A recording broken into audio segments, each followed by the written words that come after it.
సాయినాథ్ మహారాజ్ గారి పాదారవిందాలకు శిరస్సు వంచి నమస్కరించుకుంటూ సాయి సచ్చరిత్రలో ఒక చిన్న అంశాన్ని తెలుసుకునేటువంటి ప్రయత్నం చేద్దాం.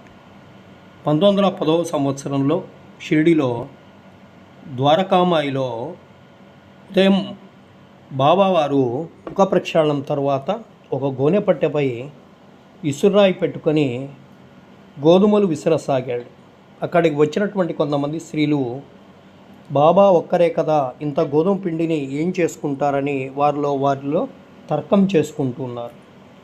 గోధుమ పిండిని తీసుకువెళ్ళి ఊరి పొలిమేరలో చల్లమని చెప్తారు. అలాగే ఆ వనితలందరూ కూడా అలాగే గోధుమ పిండిని చల్లుతారు. కలరా జాడ్యం తగ్గుతుంది. మరి ఇక్కడ తిరగలి విసరడం దాని వేదాంత తత్వం ఏంటో తెలుసుకుందాం. సుమారు సాయినాథుడు 60 సంవత్సరాలు సజీవంగా